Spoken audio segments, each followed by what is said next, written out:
J'ai besoin de 2 frères de la chorale. Dis à ton voisin, tu es obligé de réussir. Dis-lui bien. Dis-lui bien. Plus fort que ça. Plus fort que ça. Ça commence à venir. Ça commence à venir. Vous allez dormir sur vos ventres. Dormez sur vos ventres, oui. Ok. Ça, ce sont 2 amis. Pauvres. Les 2 sont pauvres, c'est pourquoi ils sont couchés. Les 2 ne réussissent pas dans la vie. Les 2 échouent. Et maintenant, regardez. Frère, tu vas soulever le frère tout en étant couché. Soulève-le.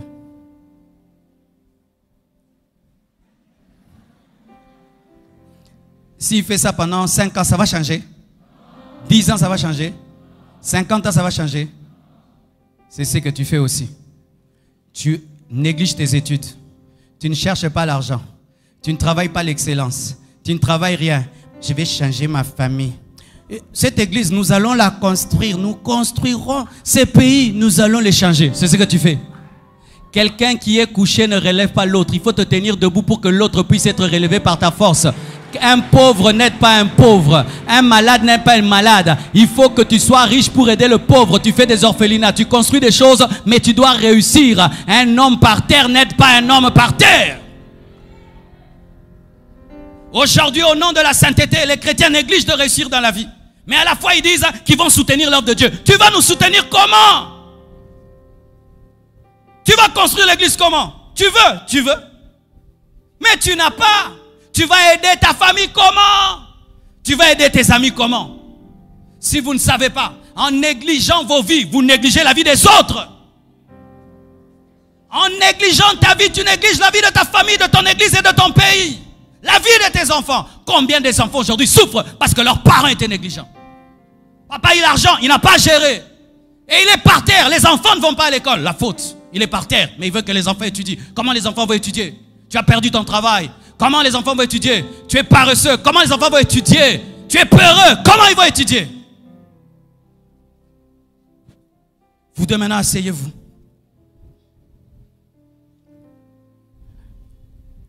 Oui, asseyez-vous toujours par terre.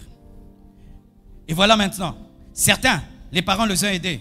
Papa t'a fait étudier. Et puis, tu as fini tes études. Et maman t'a fait étudier. Mais tu es toujours par terre. Ce n'est pas parce que tu as la licence que tu es devenu riche. Donne-moi la main un peu, je vais un peu te rappeler ça. Parce qu'au Congo, les gens sont orgueilleux des diplômes. Le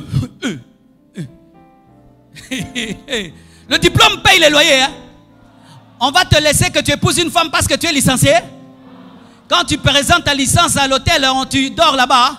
Quand tu vas présenter ta licence, on va te donner une voiture. Que je présente vos licences, on va construire avec les Chinois. Je suis licencieux. PhD. C'est pas parce que tu es PhD que tu es une grande église. Hein? Homme de Dieu. Certains hommes de Dieu aussi. J'ai un doctorat en grec, doctorat en ceci. Avoir le doctorat, ce n'est pas l'onction, ce n'est pas les miracles et la croissance de l'église. Ce n'est qu'un doctorat. Maintenant, tu as réussi. Depuis que tu as la licence, tu ne cherches pas le travail. Vous êtes là. Oui. Tes parents ont payé l'école primaire, l'école maternelle, l'université et tu as fini. Maman est aussi maintenant par terre. Elle a tellement investi dans tes études qu'elle est par terre. Toi aussi tu es par terre. Licencié par terre. Licencié par terre, alléluia. Donne-moi la main. Hein. Doctorant par terre, alléluia. Surtout diplômé par terre. Diplômé par terre. Et qu'est-ce qui nous arrive? Tu vas chercher un travail. Et on te dit, ici on va te payer $300. Quoi? T'as vu mon diplôme? T'as vu mon diplôme? Mais tu continues toujours à boire le thé des mamans. Le thé des mamans. T'as pas vu ton diplôme quand tu bois le thé des mamans? Ton diplôme, tu ne le vois que là où on va te donner le travail qui peut changer ta vie. Tu places ton orgueil là où tu dois être humble. Tu n'as pas vu mon diplôme. 1 année, tu n'as pas vu mon diplôme. 2 ans, tu n'as pas vu mon diplôme. 10 ans. Et après, ton diplôme devient caduc. Parce qu'il souffre de mise à jour.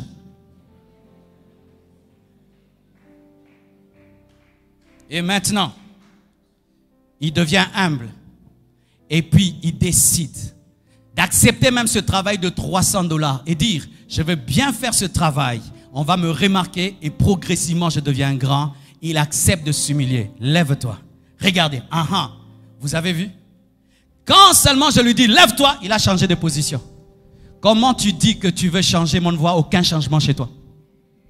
Tu parles toujours de la même manière. Tu agis de la même manière. Tu as toujours les mêmes habitudes. Tu as toujours le même caractère. Tu as toujours les mêmes réponses. Tu ne vas pas changer. Lorsqu'un homme veut changer, du coup, il se prépare à faire des choses nouvelles. Pourquoi? Il prépare d'être debout. Et quand tu veux être debout, les mains changent de position. Tiens-toi debout maintenant. N'est-ce pas que ce frère est moins lourd que l'autre, n'est-ce pas? Et ce frère peut taper celui-ci, n'est-ce pas? Mais, lui étant donné qu'il est debout, il peut même transporter quelqu'un qui est plus lourd que lui. Si tu réussis, tu vas aider ton frère, ta soeur, ton père, ta mère, ton quartier. Tiens-le debout. Tiens-le maintenant debout.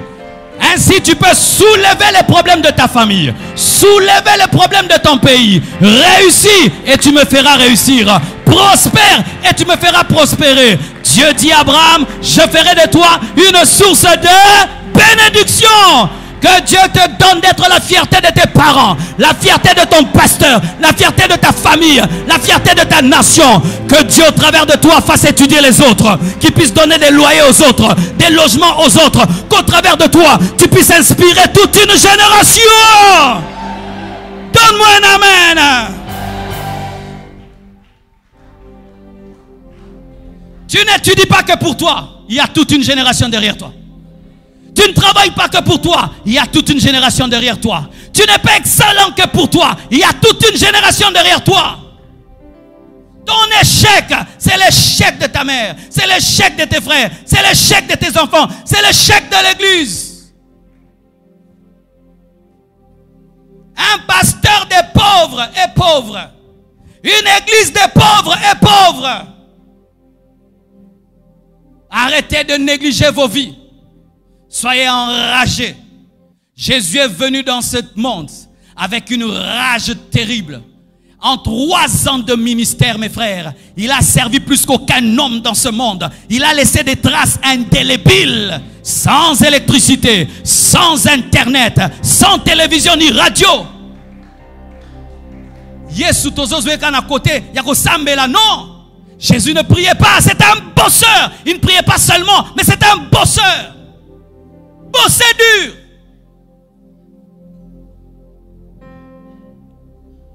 Et je t'assure, quand tu réussis dans ta vie et tu fais la joie de tes parents, c'est un bonheur. Si ça ne t'est pas encore arrivé, mon frère, c'est parmi les grands bonheurs de la vie. Ou la mère qui t'a engendré, le père qui t'a engendré. Un jour, tu lui donnes la joie. Tu lui dis, repose-toi. Moi, je vais travailler pour toi. Repose-toi. Je m'occupe de toi comme tu t'es occupé de moi. Quand il va te dire, mon fils, que Dieu te bénisse. Même si un sorcier, ça ne marchera pas. Même si un sorcier, ça ne marchera pas. Quand tu commences à négliger tes études, vois le Congo. Quand tu commences à négliger ta vie, vois ta famille, tes frères et sœurs. Vois tes enfants. Et les enfants qui sont en toi, vois-les. Et relève-toi et dis, je suis un patriarche. Je ne peux pas négliger. Abraham, le patriarche, est né comme tous les autres. Mais son succès, sa foi, a fait de lui le père de la foi. Toi aussi, tu es un patriarche. Patriarche, prends soin de toi. Il y a toute une génération qui va lire ton histoire et qui va dire, si lui l'a fait, nous le ferons aussi. Que